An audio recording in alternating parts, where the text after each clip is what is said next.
So I think that's the most common question we get, right? And I wish there was a great answer. And don't capture this on camera. So as we started raising fund, no, you're fine.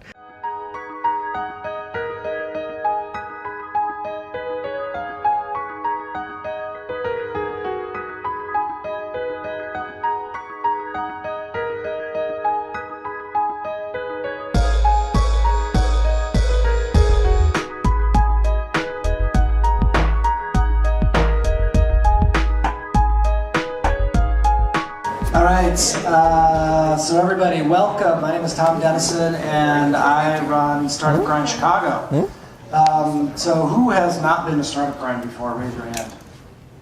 Wow, so quite a few. Cool. So a little bit of a backstory. We were actually founded about 7.5 years ago in Palo Alto, and it actually started out very casually.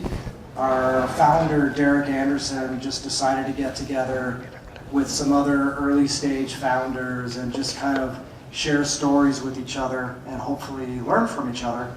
And that grew and grew and grew. And then eventually Derek thought, you know what, why don't we bring in a more prominent local founder and have them share their story in a fireside chat. And that exploded. So in fact, his first guest in Palo Alto was a guy by the name of Ben Silberman. Does anybody know that name? Silberman with a B as in boy. Pinterest. Do you know that? Yeah, that's right. The founder of Pinterest.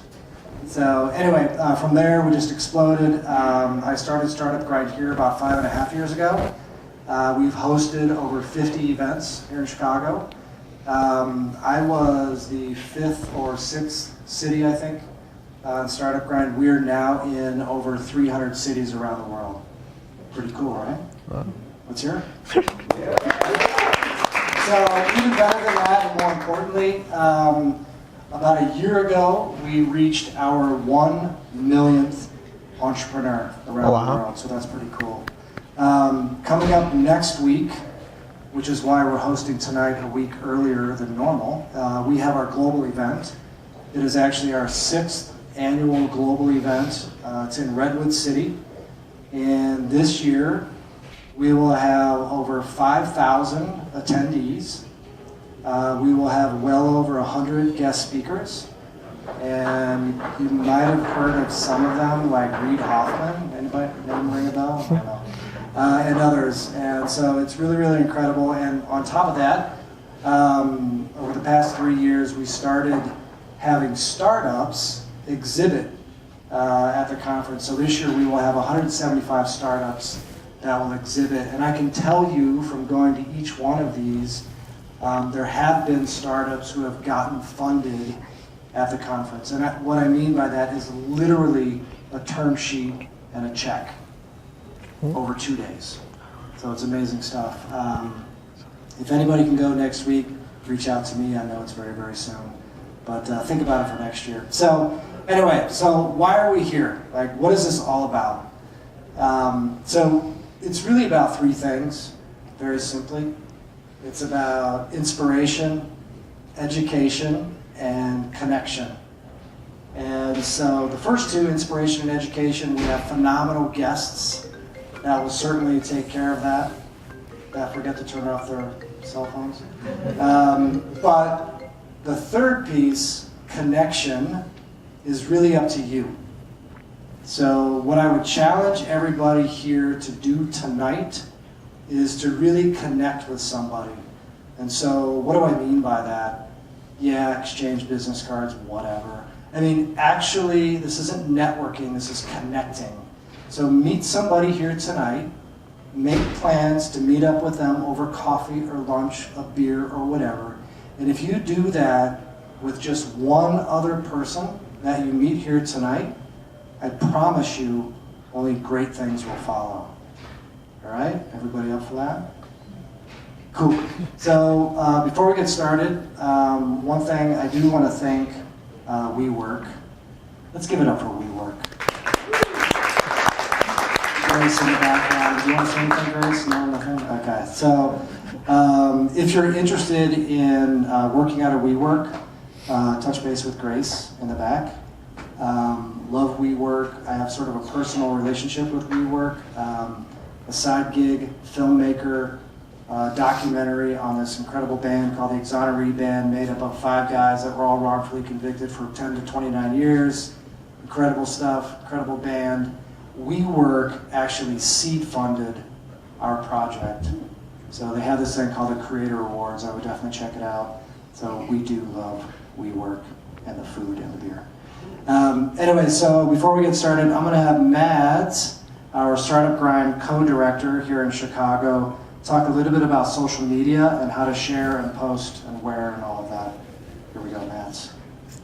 Hey everyone, so we have a Facebook group and it's meant to be a community. It's Startup Grind Chicago, so go on there and we'll get you added into the group and really use it as a community center. So if you're looking for a developer, if you found this really great app that helped you out, go ahead and post in there. We also have an Instagram and Twitter, and our handle is Startup Grind Shy. So feel free to tweet, post pics throughout the event. Also, I will be walking around with my iPhone, snapping some photos. All right, let's hear from Mads. Thank you. All right, so one other thing, especially for all you newcomers, we have a bit of a tradition here. So when I announce our incredible, amazing guest here tonight, I demand that everybody get up and scream and shout as loud as you possibly can, like the Bears just were in the Super Bowl. I know it's a big dream. Are you guys ready for that? You ready? Set your beer down. I mean it. We're going to go big time on this. All right, let's give it up for Dhruv Saxena!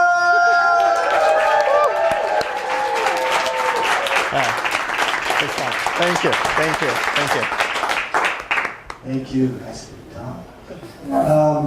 So one thing, we only have one mic here tonight, so it might seem a little awkward. We're passing back and forth, but whatever. You go with it. Yeah. So one of the things, and we chatted about this briefly beforehand. I like to start out with just getting to know you. And by the way, tonight is all about you and your experience and so on. But tell us a little bit about where you grew up, the kinds of things you were thinking and doing as a kid, and if there's any sort of anecdote or experience that you'd like to share with everybody.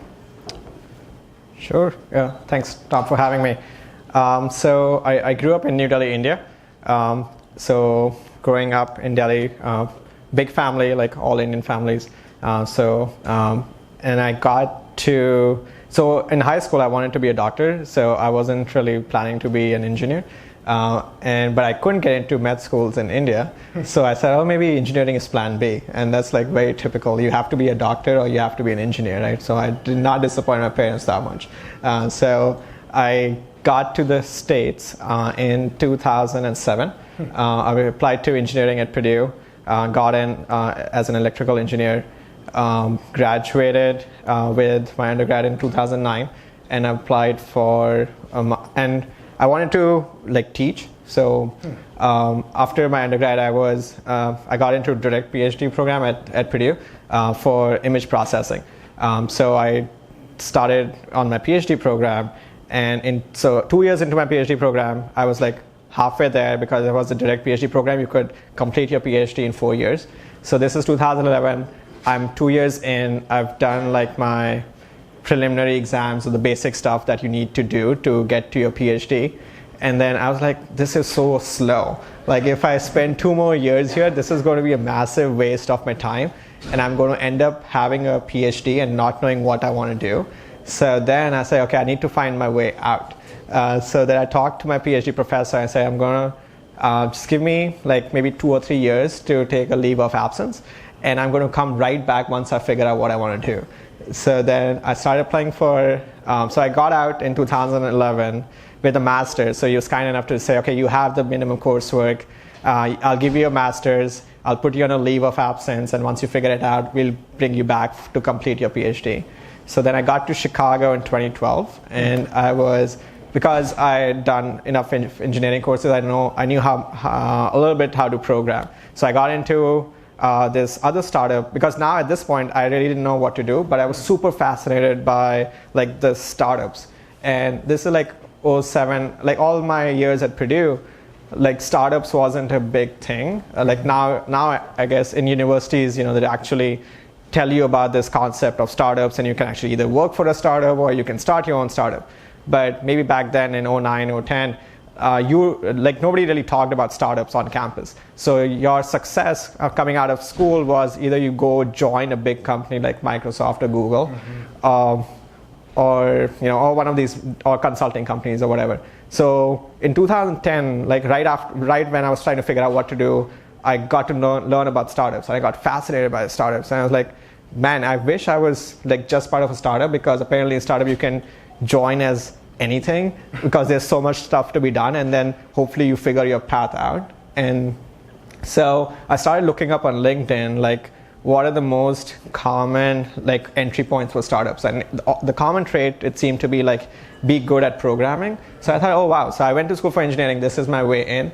So I applied to this job in a startup in Chicago called In Context Solutions. It's a startup right here. They do 3D virtual research, and I was lucky enough to get in. And this was, In Context was going through this phase of hypergrowth, so I was the first or the second product engineer. And then, so in my 2 years there, from 2012 to 2014, I learned a whole lot, and so that got me into ShipBob eventually.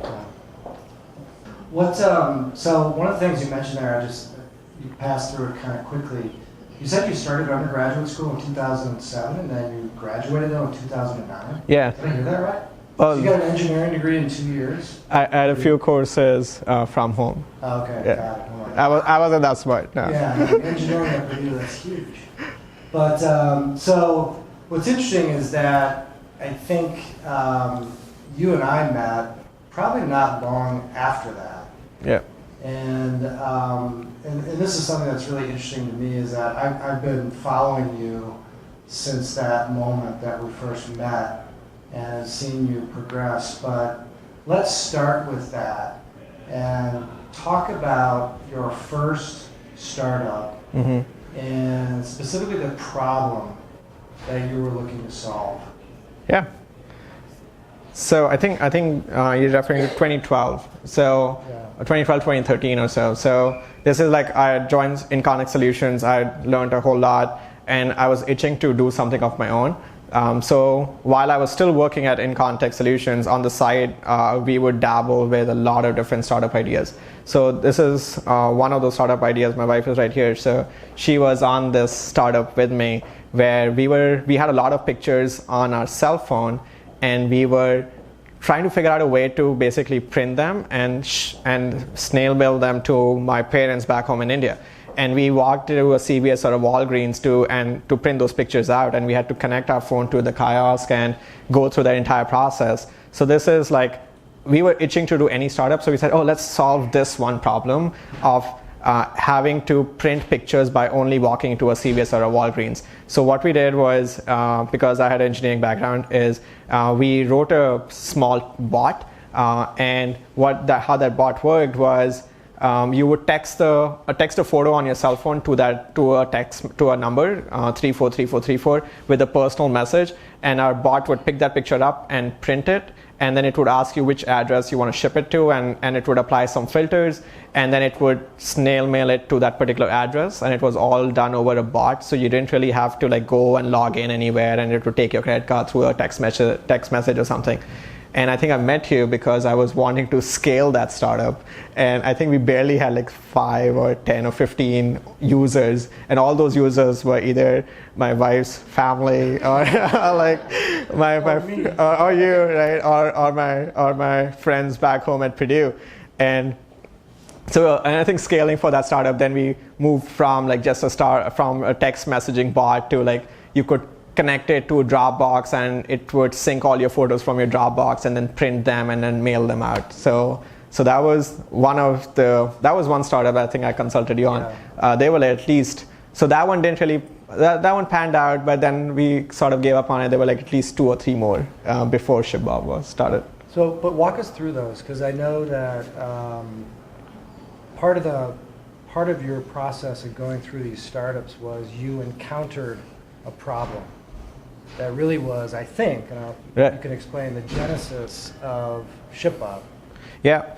So yeah, like, I don't know. It seemed like a lot of startup founders, they come up with this, that they had this vision and they knew exactly what to build one day. Well, that wasn't certainly true for us. So while doing snail mail pics, actually, so the biggest problem that we had was we would have users, send us the pictures, and our software would do most of everything except the physical piece of actually packaging and shipping it out. So while we would be at work, and we both worked right in downtown, the closest post office for us was at the Willis Tower post office. So during lunch hours, we would basically take those pictures and then put them in an envelope and then mail them at the Willis Tower post office. And as we started, getting a little more users, we would be going to that post office so frequently that it became very obvious to my boss that I'm not just working at In Context Solutions. And so we were trying to find a way to basically offset that problem of how do I not go to the post office to package and ship those photos out. Yeah. And at the post office, we would see, a long line of people waiting in lines and basically packaging and shipping their orders out. So it seemed like, okay, so that's the process right now. That's the status quo. How do we? Then it started becoming like, that's my problem. I don't want to stand in the line. I'm sure these people don't want to stand in the line. So how do we now try to solve that problem? Because that seemed to be actually a real problem, and not this photo printing business. And I think in our heads now, it seemed like this problem could actually scale because there are a lot of post office. That was our rationale behind how big this market could be. Like, we just yelped how many post offices are there in the US and said, okay, on an average, there are at least 10 or 15 people at any given hour standing in the line. So if you times it by number of post offices, that's our approximate market size. So that seemed big enough to go after that problem. Bigger than snail mail pics? Bigger than snail mail pics, yeah. So talk about early on. So I know at some point you got into Y Combinator, and I want to hang on to that for a second. But was it just, who was on your team at that point when the genesis of ShipBob came about? Was it just you two, or were there others? Us and my co-founder Dhruv. And so what? Oh, that's right. And what was everybody doing? So at this point it was mostly me and Dhruv, and Dhruv was working at his full-time job consulting at Deloitte, and I was still working at In Context Solutions. And so and we just found out about Y Combinator. So who all know what YC is? Oh, cool. So for people who are not very familiar with it, so Y Combinator is like a startup incubator out of Mountain View, California, where they fund companies twice a year. They funded companies like Dropbox, Airbnb, Reddit. So we found out about YC, and we thought that's a great way for us to get into the startup arena and actually get some funding, because we really at this point thought that this is an idea that we could actually spend maybe some time building it out, because there were people, we would do surveys at the post office. We would stand outside the post office and ask people, how much are you willing to pay for somebody to go inside this post office and mail this package on your behalf? And people would give us real answers like $5, $10. Some people would say $30. So we knew, like, if we actually create a product around it, we would have people pay for it, right? So that was a very good proof point. So we applied to Y Combinator with this information, saying, look, we are both engineers, me and Dhruv, and we had this beta iPhone app, and we've done not massive, but we said it's massive amounts of customer surveys, which says that people are willing to pay $10 a piece for having somebody come to their location to pick up their stuff and mail it on their behalf. Can you tell us a little bit about, because I've been to Y Combinator, I've seen and experienced the process of getting into Y Combinator. Can you talk about that, just like the actual interview process? And then I'd love to learn more about your actual experience there. Like, I get questions about this all the time, like Techstars and Y Combinator and others. Are they actually worth it? Yeah. And what was the value that you got out of it? Sure. Yeah. So Y Combinator is back in California. So you apply there. They have a form online. Literally anybody can fill out that form, and you have to record a video, and then you apply. I think they get like 10,000 applications, and they bring in like 300 startup companies to interview. And then for that interview, essentially is like 10 minutes long. And at the end of 10 minutes, they basically make a decision. And if they decide to have you in, they give you $120,000 for 6 or 7% of your company. So in those 10 minutes, basically you have to prove that why this startup idea hopefully would become like $1 billion company at some point of time. So I mean, just digest that for a second. So I knew what the answer was going to be, but it's kind of like, so 10 minutes, and they decide that day, Yeah. right? Yeah. And they cut you a check, and now you're in Y Combinator, which produced Dropbox and Airbnb and Reddit and many others. It's incredible. Yeah. That sort of 10 minutes, like how do you do that? You know? They like the YC partners say they actually make that decision in the first 3 minutes or so, and the remaining 7 minutes are to validate if that first initial decision was right or not. Wow. Yeah, but they're very tough. I think because they see through a lot of companies.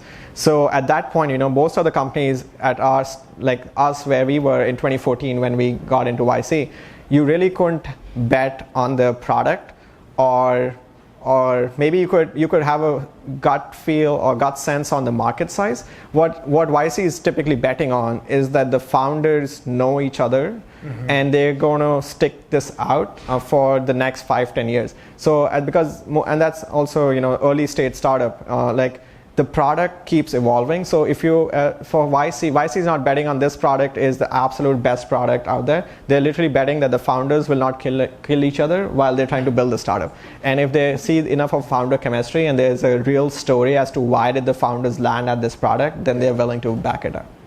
So tell us about the experience out there. How do you engage with all the mentors and all of that? Yep. So that's actually the real value at a YC. Yeah. So Y Combinator is like I think 10-week process, and they put and you're surrounded by another 60 or so startups who are trying to figure out their own company while you're in that program as well. So you're not required to physically be there at their office every day, but every Tuesday you meet with their partners and you update them with everything that you did in the previous week. And so every Tuesday you basically meet 60 or 63 other companies. And the entire premise of YC is that at the end of 10 weeks, you'll have this massive demo day where there'll be 60 companies who present what they worked on for 10 weeks, and there'll be like 200 or 300 investors. So the ratio of, you know, founders pitching and investors is very much in the favor of the founders, but the best investors want to work with the best founders. So founders basically are competing with maybe one another because they want access to the best investors. So YC creates this dynamic where, you know, they're all type A personality startup founders who are competing with each other on whatever metric that they are trying to grow, even if they are in different sectors. So what basically YC taught us really well is on the first week they told us pick one metric, not two, not three, just pick one metric. And for the next 10 weeks, everything that you do is going to focus on making this number grow 20% week over week. So every Tuesday that you come in, I don't want to hear everything that you did. I just want to know what that number was previous week and what that number is today, right? And if that number is not up by 20%, what failed and what are you going to do to make it grow by 30% the week after? So you create this maniacal focus on this one, you know, this one metric, and you just use that. So it basically made us focus on, okay, we're not going to do A, B, and C because we don't think that A, B, and C activity is going to help us drive this number up. We're just going to do this one thing because we know if we do this well, we'll get that number up. And that created, you know, like at that point we only had like me and Deve, and we had one more intern, Jifko, who became a third co-founder, and we would always just focus on that one metric. What was the one metric? A number of packages shipped that week. And did you meet your 20%? Oh yeah, every time. Did you? Oh yes. I think that was the fun piece of it is, and there's another backstory there. Is like so YC was happening in California, but and most of the companies actually moved to California because it's easier to attend that Tuesday dinner every week. But we decided that we are going to be back home in Chicago because we just had a network here. We knew a few people here. We knew where the post offices are here because at that point we were still trying to figure out this post office. So we thought, okay, we're going to be in Chicago, and every Tuesday morning we would fly out to Mountain View. Wow. And then Tuesday night we would take the flight back, red eye, to be back in Chicago on Wednesday morning. Wow. But that focus on 20% made us focus the entire team on just make sure we kill that number. Wow, that's incredible. So just curious, were there any other notable startups in your class? Of course, besides ShipBob. No, I think there were 60 other companies. The ones which actually panned out really, really well. Product Hunt. Everyone know Product Hunt? So Product Hunt was a little more further along at that point. They got acquired by AngelList. Yeah. Then there was Checker. Does anyone know Checker? Checker is an API service for background processing. They just raised a huge Series B, Series C. There were a lot of Uber for X companies because this is 2014. Yeah. Uber for X Everything. was hot, and YC's entire pitch is try to reduce your startup's idea into A for B because then investors can wrap their head around what does this startup do. Did you say Uber for shipping? Oh no, we tried to shy away from it. And the reason we tried to shy away from it is because there was this other company at that point in California called Ship, SHYP, which was the Uber for shipping. So we said, okay, we're not using Uber for shipping. Well, let's talk about that for a second. So, you've got all this sort of intra-competition going on there, but you actually had another startup that was in shipping. That's right. What were they doing? Was it the exact same thing or similar? Or?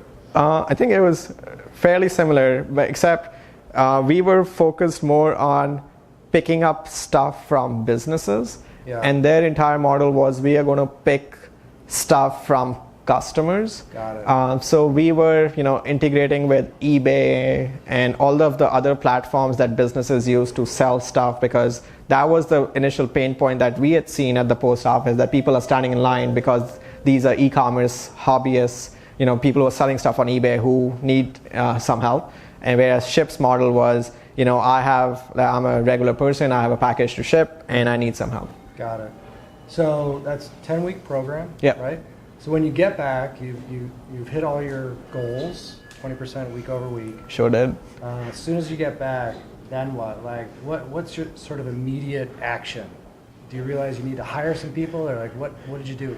Oh yeah, so post YC, they have this demo day where they have a lot of investors. So basically, and this is how crazy 2014 investment scene was, that we literally finished the program I think on 17th August, and we were back in Chicago on the 25th of August.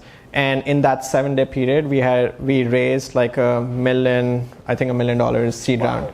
Yeah, because YC opens up a lot of doors which probably would not have opened for us. And did that come from the West Coast, or did it come from Chicago? No, it was all from the coast. Yeah, there were companies there were SV Angels, which is a seed fund which has backed Google, Airbnb. I think the hardest part of angel invest when you're in the seed stage startup is you have to get one seed investor to say yes.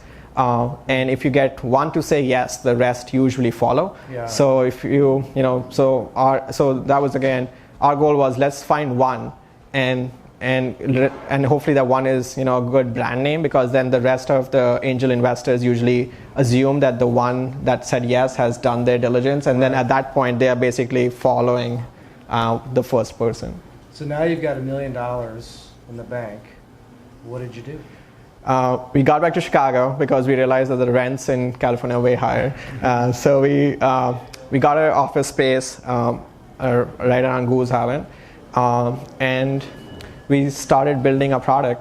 So at that point we had 3 people. It was me, there were Jeffco, maybe a couple more, and I think what we did really well was we said, okay, YC has ended, but I think the metric that we want to use for our growth is still going to be the same, and we're going to continue focusing on the 20% growth week over week.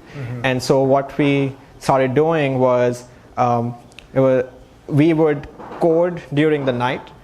So we would, start coding features right around 5. Then we would, publish it or put it to live. And at that point, our customer acquisition strategy was still very much like we're going to spend the mornings and the afternoons basically stand out to the post office, because at that point it was still very much like these eBay sellers are going to the post office. We got to get these eBay sellers, right? So we would spend at least 4 to 5 hours in different post offices in Chicago and try to convince people as they park their cars and come inside the post office that you are better off downloading our app and using us than literally walking inside the post office and shipping this out yourself. And they would download the app and they would put their credit card in and they would tell us, yes, take this package. And literally me and Jifko, I would stand talk to that customer and Jifko would go inside, ship the package and come outside with the receipt, right? And the credit card, on their credit card, we would charge them another $10 more than the receipt. So they're already there, right? Yeah. And you're charging them $10 more. Talk about a pain point, right? Yeah. Right. If you see the Yelp reviews of post offices, they are not all 5 stars. Yeah. Right? There's the reason for that. So that approach is not sustainable. At what point did you start to feel like, okay, we need to? How do we scale? Yeah. So I think all of us literally owe this all to YC. YC has a very famous saying that do things which don't scale, and I think that became very popular with Airbnb because Airbnb had its first hosts in New York while they were in California. So they would fly down to New York to find out why these customers are using Airbnb. So our customers were, standing outside. We were finding these customers standing out at the post office. So obviously, at some point, this was not supposed to scale. But what started happening was that these customers outside the post office would have our app. So they now the second time they wanted to use us, they wouldn't have to come to the post office. They would be at their office or whatever, and they would use the app and tell us that, hey, I have a package to ship. So our most frequent customers said, you guys are silly. You guys always come to my location to pick up my stuff. Why don't you take a few of my things and put them at your office? And then I'll still use the app, but instead of you sending somebody over to my office, just have that same person package my stuff from your office and then ship it, like the way you do. I thought wow, that's a great idea, right? So we literally took our first loyal customers box of inventory, which was chocolate bar or something, and then we took a few bars at our office, and the guys started using our app and started telling us, hey, I have an order to ship, and we would ship it from there. And then no longer, after 6 months or so, we literally had maybe hundreds of customers and hundreds of boxes. And that made us realize maybe we don't need to send somebody over to anybody's location. Yeah. They can have us ship their stuff to us. Yeah. And that was the big pivot around let's go away from this pickup piece and really build out this entire infrastructure for warehousing somebody's product. So if I'm getting this right, and forgive me, but you started out as kind of the Uber for shipping. Oh, I hate that. It's kind of sorry. But now it's you're drop shipping for folks, right? Yep. You're carrying inventory. That's right. How did the business model change? I guess it was sequential. So it wasn't one day we stopped and completely decided to do it. I think the learning that we had, and I'll talk more about it, is, we were basically in love with the market and with the problem. And so this pivot was rather straightforward, is because the market and because we were in love with the problem and not really with the solution, it was easy for us to move from solution to solution to find the right solution which made a fit for this problem statement. So a lot of startup founders in our batch who were also the Uber for X, Y, and Z, they were just in love. Maybe I'm talking on behalf. They were absolutely in love with their solution, right? And because because the media wants the founders to be like product visionaries, right? So you fall in love with the product, and that's the product you go to market with. Whereas in our case, it was a little more upside down, because we had literally encountered the problem in our previous startup. We were more in love with the problem, so the solution kept evolving as the customers started telling us more and more information. So the business model went from having to pay for a driver to come to somebody's location to instead finding a big enough fulfillment center where we can charge customers for storage, and then basically build out the software for packaging and shipping things at scale. I mean, I've hosted Startup Grind 56 times, I think, and I have to tell you that the eloquence in describing that you have to fall in love with the problem and not the solution. I mean, if there's any nugget to take away tonight, I mean, that's it. That's like, I have chills just hearing that. That's unbelievable. Yeah. I mean, that's where startups fall down. They get obsessed with their own product. Right. But not the problem. Yeah. Yeah, and it's because, because the product is something that you create, right? And especially if you're engineering, that's the piece of code you wrote. And so how can somebody not like that product? Because I love it, right? But yeah, then you get too much in love with their solution, and that transformation is really hard, because if your original product idea is actually working, it's very hard to see the flaws in it, because the market might be giving you all the right things, but you are so enamored with this that you don't really see where the market is going. So even for us at this stage, it's really, really important to have a check on the pulse of our customers to make sure that their needs are, as their needs are evolving, we have to evolve along with it. Especially in like industries like ours is e-commerce. Like e-commerce is transforming at such a massive pace that if we just if we don't continue to innovate, we'll get left behind, and there's going to be another ShipBob somewhere else where the founders are more in love with the market, and they're going to evolve their solution way faster than we can. Yeah. So our challenge right now is to continue innovating and making sure that the scale that we are operating at today doesn't hamper the customer, our customer involvement. So how did that, with that shift, that pivot, how did that change sort of the makeup of your team, or what you were looking and how you were looking to scale internally? Yeah, so basically that pivot was like, at the same time, I think, and the makeup of the team didn't really change much. We just had a lot more of operations people because we needed a lot more people packaging and shipping our products out. Our team actually was super, super lean. So also, like, this is 2015, 2016, we raised a Series A from Hyde Park Venture Partners, which is right here in Chicago. So they asked us, like, they were so surprised that our engineering team was like three people, and our operations team was also like 7 or 10 people. And we were, I think at that point, I don't know exactly, but we were at least at the very minimum doing like 1,000 or 2,000 shipments a week.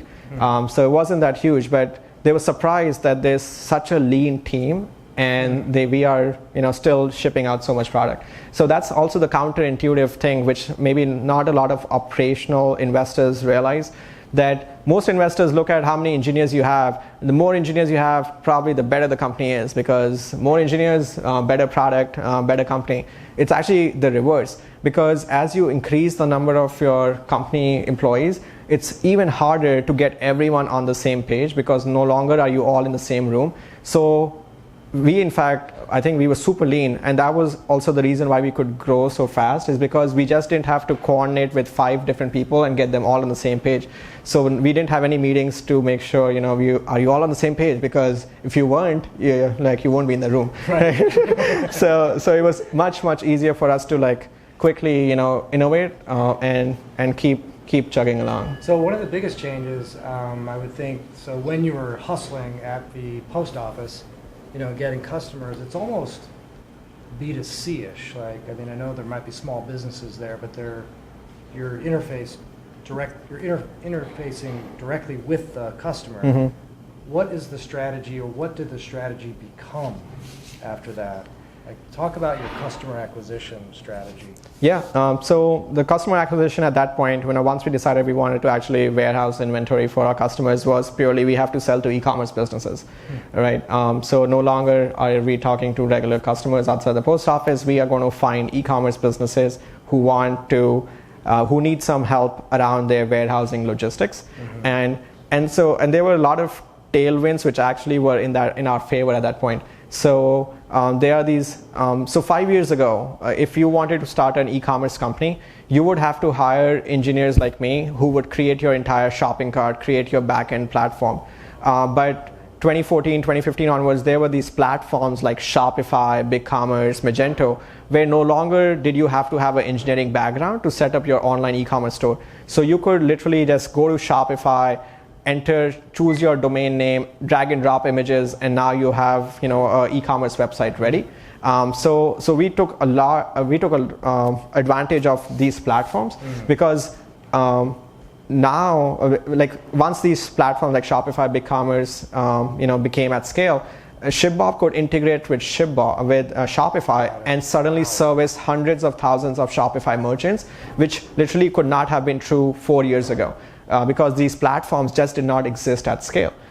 So we were able to constrain the problem and saying, instead of finding all the e-commerce businesses that exist in the country, we have to now find e-commerce businesses who are set up on Shopify, right? Now that's a constrained problem. So now the question became, how do we find those businesses?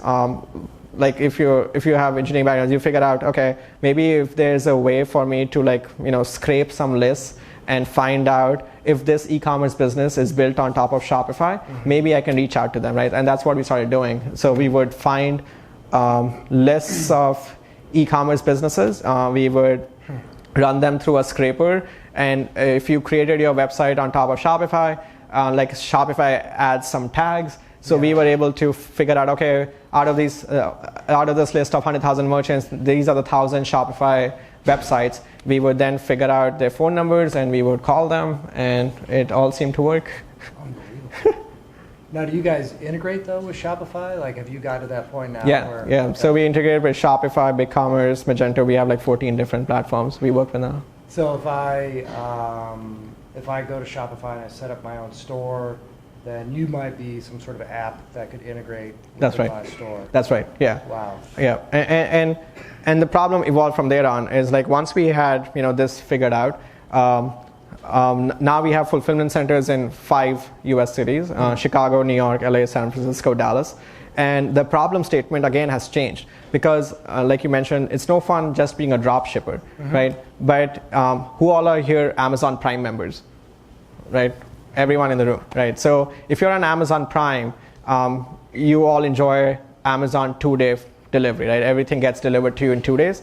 So then the problem statement for us became, okay, we've simplified the lives of these e-commerce sellers. How do we make sure that these e-commerce sellers who are selling products on their own websites, who want to create a brand for themselves, how do we enable them to have access to this 2-day, 1-day, same-day fulfillment for their customers? Like, how do we get these e-commerce businesses to have the same experience as a customer has on Amazon.com? Wow. So we basically now, using a lot of software, distribute our customers' inventory across the entire country, so that when you place an order from New York, it doesn't ever get shipped out from a Chicago fulfillment center. It gets shipped out from our Brooklyn fulfillment center, which allows that order to get to the end customer way faster and way cheaper, right? So basically now our premise is, instead of being Uber for shipping, we are trying to enable e-commerce businesses get to Amazon scale logistics without having to build any of their own infrastructure. So you've now raised substantially more than that initial $1 million. How are you spending your money? Like, where is it going towards? Is it space? Is it people? Is it both? Is it? It's a whole lot of everything. Yeah. So now our engineering team is much larger than two people. So that's a lot. So a lot of the money is going towards expansion. Yeah. So our goal is to basically create this Amazon-like infrastructure for across the entire country, where you can get your packages delivered if you order from any of our e-commerce sellers within the same day. So that means that we have to open up fulfillment centers in several other cities than we already are. and then we have to hire a lot more of our engineering people to make sure we can, create this infrastructure which the Amazons and the Walmarts of the world have created for themselves. And then of course we have a lot of our sales and marketing folks who do a phenomenal job of making sure we continue to onboard customers onto our platform. So is the sales effort now as much inbound versus outbound? Like what's the mix there? It's mixed. So Sai here is actually one of our outbound folks. So we now get a lot of our prospects inbound. So now I think in that space we have a little bit of a brand recognition. So we have a lot of people reaching out to us inbound, and then we have our outbound folks as well who continuously prospect the best e-commerce websites and try to engage with them and tell them about the power of using ShipBob over a traditional drop shipper. So a traditional drop shipper would be somewhere in Ohio and ship to the entire country from that central location, and that's why like eBay doesn't work, is because your eBay seller is somewhere remote and you just never know when that package will get shipped. But Amazon is all about distributed inventory, where using a lot of the data they figure out where the next order is going to come from, and they're able to store just about enough inventory at the right location. So these e-commerce sellers, the small to mid-sized e-commerce businesses, anywhere from $500,000 in annual revenue all the way up to $50 million in annual revenue. Like if they are not providing their customers an Amazon-like experience, they're going to get left behind. So that's our mission now. Are you raising eyebrows at Amazon? We try not to use the word Amazon too much. Yeah, but Amazon fulfillment. Amazon has created this massive infrastructure only for Amazon.com. Yeah. So if you're selling literally anywhere else, you don't have access to that same infrastructure. Yeah. So our thesis on the world is that in 10 years, Amazon is not going to be the only e-commerce seller. You have to believe that there are going to be a lot more of these small to mid-sized e-commerce businesses, because the world needs all these products. And for these e-commerce businesses who are not Amazon, for them to be able to compete with Amazon, they need access to the same infrastructure and tools which Amazon has. And so in our version of the world, we basically democratize this entire logistics and supply chain piece, so that the innovators and these craftsmen, they focus on what they are passionate about, which is building the product, building the company, and they don't have to worry about the logistics and the supply chain piece of it, which is actually the most complicated piece of building any company. So one more question, and then we'll open it up to everybody. But so I think about, you were talking about in the beginning, and I love that more than anything, is that you have to love the problem. Now you've got physical locations. Right. So do you worry about being nimble? Do you worry about, how, if I still love the problem, but yet now I have these physical locations, which could be a corporate problem down the road if things change, however they might change. Right. Do you think about that? And how do you stay nimble at your current stage? Yeah, so that's why you have to work really hard in trying to maintain that that startup-like environment.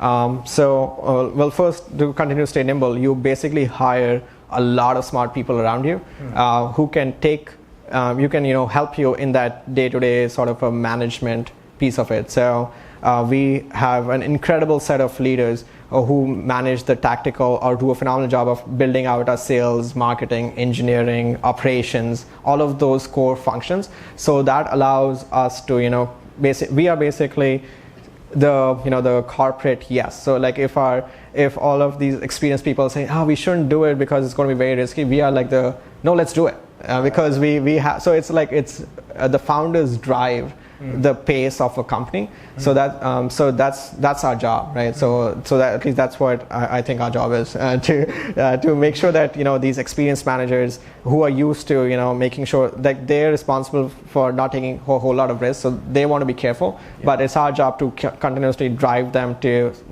let's do this, because what's the worst which can happen? So don't make those bet the company bets, like that's silly. if we opened up 5 fulfillment centers, if we open up the 6th fulfillment center a little differently and we screw up the entire company, that's a silly bet, right? You don't have to be nimble in that way.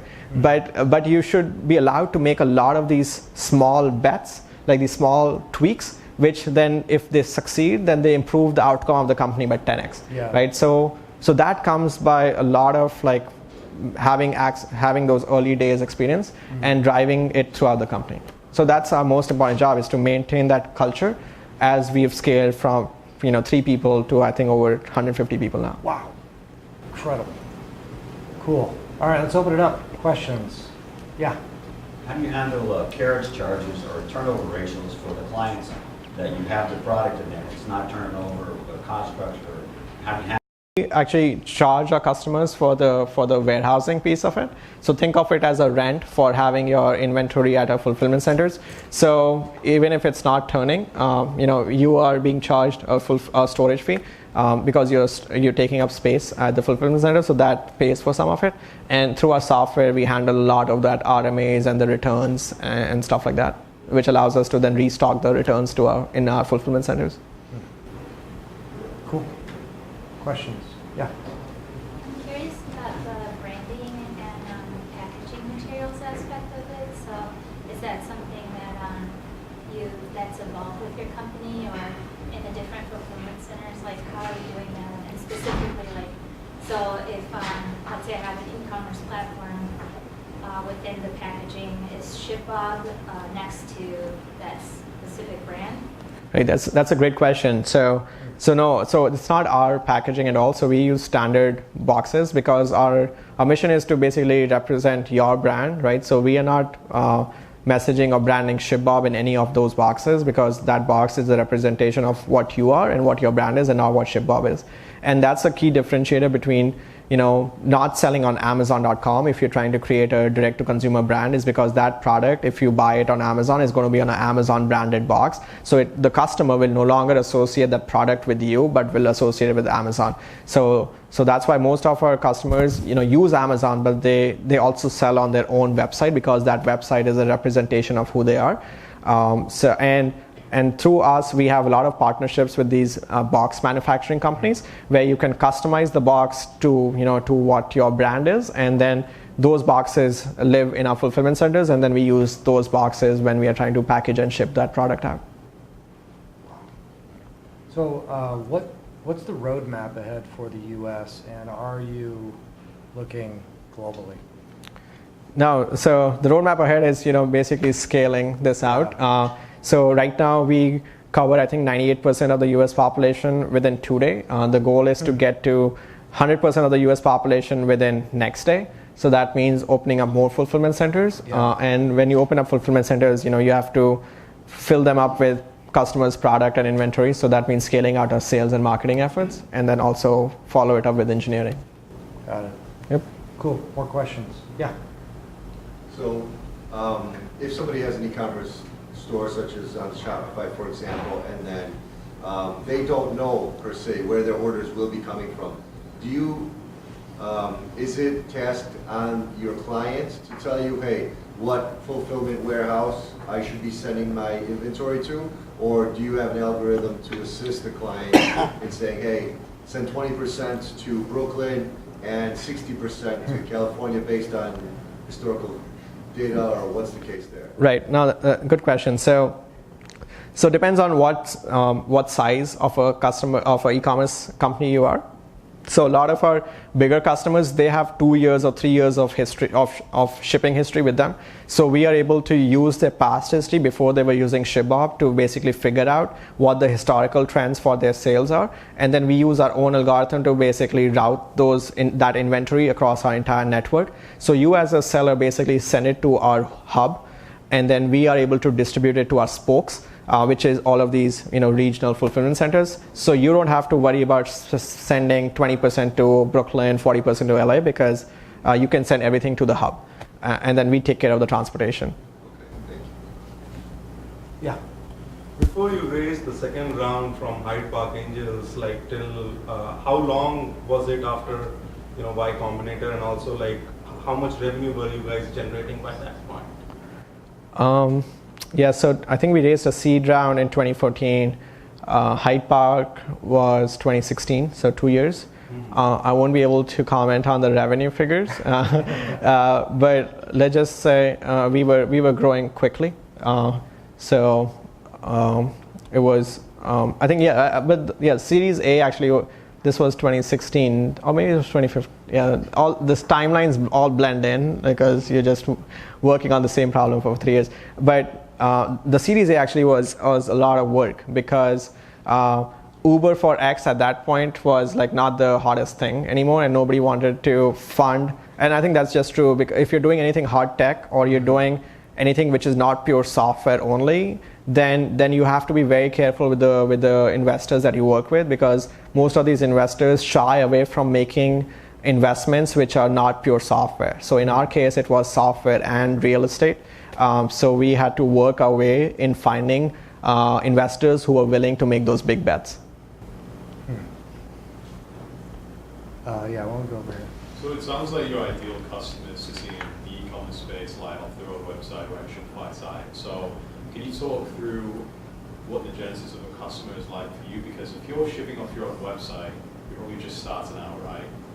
Their goal might not align with your goal, it sounds like, because they don't want to get into big box retail, which would be a different animal maybe for your company. And what if they do want to get into Amazon? Have you had to deal with that? And if so, how has that gone? How have you evolved as a company? Yeah, so actually our customers are not selling just on their own website. Most of e-commerce now today, I think, is multi-channel because you can't just rely on one single channel. So our customers are selling on their own website. They're also selling maybe on Amazon, maybe on eBay, maybe on any other marketplace. So they need to have a solution which allows them to have inventory in one location and yet be able to fulfill orders across any channel, right? Irrespective of what the source of that order is.